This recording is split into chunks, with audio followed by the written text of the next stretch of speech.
السلام عليكم ورحمة الله وبركاته. Today we are going to talk about verb to have. يعني إن شاء الله النهاردة هنتكلم مع بعض عن الverb to have. وطبعا بالتحديد هنتكلم at present يعني في المضارع فقط في الفيديو بتاع النهاردة إن شاء الله at present في زمن المضارع فقط. إن شاء الله هنخلي في in the past في الماضي في فيديو خاص بيه علشان ما نطولش على حضراتكم. يلا بينا نبدأ الأول. أولاً الverb to have من الأفعال اللي ليها معاني كتيرة جدا في اللغة الإنجليزية، وإن شاء الله نتناولها بشيء من التفصيل ونفرق ما بينهم. هي من حيث الشكل verb to have has two forms، له شكلين، الشكل الأول have والشكل الثاني has. إمتى استخدم have وإمتى استخدم has؟ ده من حيث الاستخدام المبدئي في الجملة. قال لي بستخدم have مع البروناونز الضمائر I, you, we, they. يعني I have, you have, we have, they have. وبستخدم has مع البروناونز he has, she has, it has. ولو subject الفعل اللي موجود عندي في الجملة أو اللي أنا عايز أستخدمه singular مفرد زي father, teacher, friend، عبد الرحمن، عمر، رضوى، في الحالة دي بقول عبد الرحمن has، my teacher has كاسم مفرد. ولو الفعل اللي عندي subject plural اسم جمع في الحالة دي بستخدم have. For example بقول my friends أصدقائي have، the students have، the teachers have. يبقى have مع الاسم الجمع لما يبقى فاعل وهذا الاسم المفرد والضمائر اللي موجودة قدام حضراتكم على البورد. طيب ده كده من حيث الضمائر، وقبل ما نكمل الشرح بتاعنا نبدأ نقول المعاني بتاعتها. وقبل ما نبدأ كمان في المعاني بنقول ان الverb to have ممكن يكون main verb يعني فعل أساسي، وممكن يكون auxiliary verb فعل مساعد. يعني ايه auxiliary verb؟ او بمعنى آخر helping verb فعل مساعد. لما يبقى فعل أساسي بيبقى هو الفعل الوحيد اللي موجود في الجملة، مفيش فعل موجود معاه. هناخد كده مثال وبعدين نوضح الكلام ده خلال الدقائق اللي جاية بالتفصيل. I have a car. I have a car. have هنا هل في فعل موجود في الجملة معاه؟ مفيش فعل. إذا have يعتبر المين verb الفعل الأساسي. وكذلك she has a cold. She has a cold. has هنا هل موجود في فعل كمان معاه في الجملة؟ مفيش، فده المين verb فعل أساسي، وهنشوف المعاني بتاعته مع بعض إن شاء الله. طيب امتى يكون helping verb؟ لما يبقى موجود معاه فعل. معنى كلمة فعل أساسي بيبقى موجود فعل كمان في الجملة، وبيبقى استخدامه في الحالة دي لتحديد شكل الزمن اللي موجود في الجملة، وده هنتناوله بالتفصيل إن شاء الله. زي ما احنا شايفين كده I have drunk tea. I have drunk tea موجود عندي في الجملة have، وموجود drunk اللي هو الباست بارتيسيبل التصريف الثالث من الفعل drink. يبقى في معها في فعل، في الحالة دي بتبقى helping verb يعني فعل مساعد وملوش معنى في الحالة دي. نشوف الكلام ده بقى بالتفصيل. احنا عرفنا مبدئيا ان have بتستخدم مع subject اللي هو الفاعل I, you, we, they، و has he, she, it. لو subject الفاعل اسم قلنا singular مفرد بستخدم has، plural جمع بستخدم have. طيب have لما بتبقى main verb ايه المعاني بتاعتها؟ ليها معاني كتير بصراحة. فالverb to have أو has لو جه بعدها noun اسم، أول معنى احنا بنستخدمه بشكل كبير جدا بمعنى يمتلك أو لديه أو عنده، وكمان للمؤنث تمتلك أو لديها أو عندها. فلو أنا قلت I have a car. I have a car في الحالة دي بتعبر عن الملكية.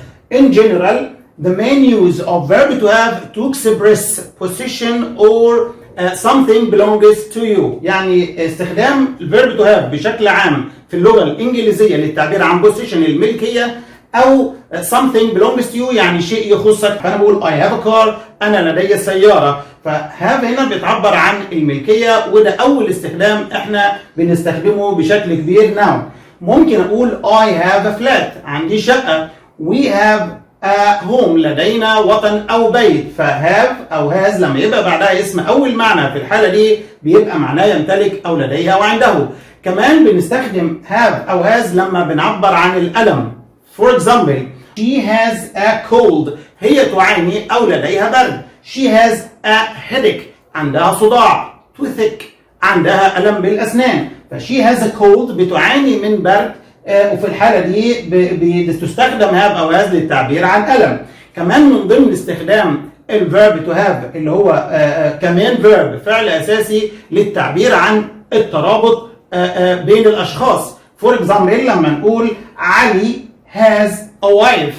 علي has a wife. علي متزوج، يعني علي عنده زوجة، هو لا يمتلكها عشان هي لا تمتلك ولا تباع ولا تشترى، ولكن معنى الكلام ان هو مرتبط بزوجة. وممكن نقول علي has sons. علي لديه أبناء. فالverb to have في الحالة دي بمعنى تعبير عن الترابط الأسري. كمان الverb to have بيستخدم لما بيجي بعديه أنهي الوجبة or a drink مشروب، بمعنى يأكل أو يشرب أو يتناول. فممكن نقول we have tea. نحن نتناول الشاي أو بنشرب شاي. They have lunch. هم يتناولون الغداء. فمن ضمن معاني الفيرب to have لما بيجي بعديه أميل وجبة or a drink مشروب، في الحالة دي معناها يتناول. وبكده نكون عرفنا المعاني. وأدي أمثلة بسيطة. I have a car. She has a cold.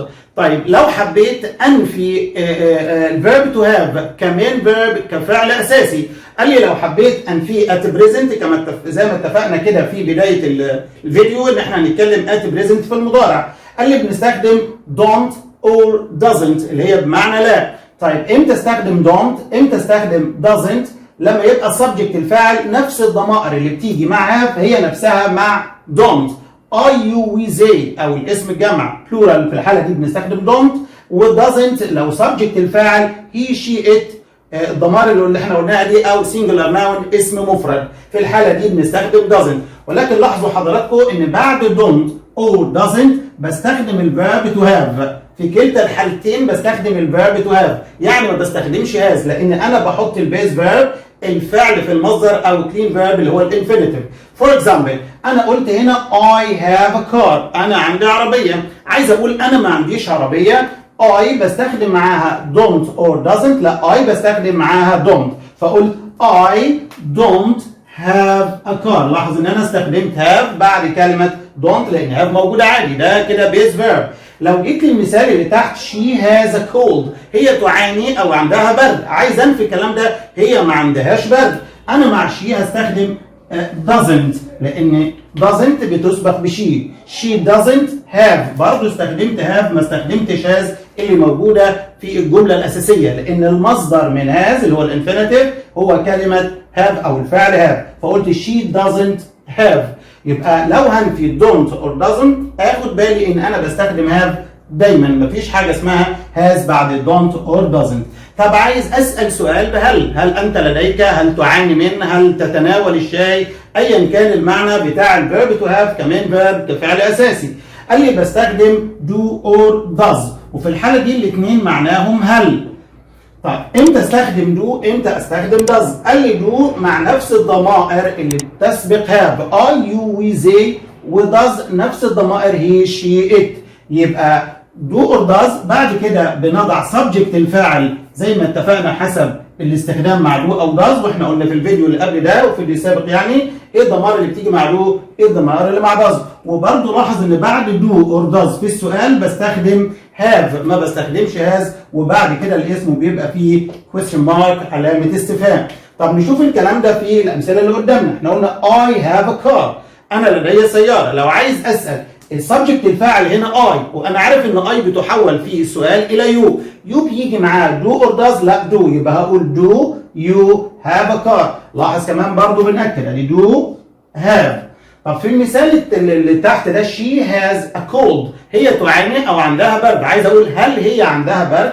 بدأت السؤال ب does لأن she بتستخدم معاها does بمعنى هل. does she have؟ برضو استخدمت infinitive المصدر أو base verb اللي يعني المصدر الفعل بدون إضافات. does she have a car؟ يبقى بعد do or does بحط have. don't doesn't بستخدم have برضه. في حالة النفي والسؤال بستخدم have فقط بدون have. ده كده الفيرب تو هاف كمان فيرب كفعل اساسي في الجمله، وقلنا فعل اساسي يعني مفيش فعل معاه موجود في الجمله. لكن الفيرب تو هاف بيبقى اوكسيلري فيرب فعل مساعد امتى؟ لما يبقى موجود معاه فعل تاني. واحنا بنستخدم الفيرب تو هاف في الحاله دي كفعل مساعد في زمنين فقط، في زمن البريزنت بيرفكت المضارع التام، وده اللي ان شاء الله هنشوفه في فيديو خاص بيه لوحده، والبريزنت بيرفكت كونتينيوس زمن المضارع التام المستمر، وبرضه هنشوفه بالتفصيل ان شاء الله. فالفيرب تو هاف سواء هاف اور هاز امتى يستخدم هيلبنج فيرب فعل مساعد؟ لو بعديه باست بارتيسيبل تصريف ثالث. فهاف بلس باست بارتيسيبل، هاز بلس باست بارتيسيبل. هنا هاف اور هاز بيعتبر فعل مساعد وملوش معنى في الجمله. طب معنى اللي في الجمله بيبقى ازاي؟ بيبقى للفعل اللي موجود.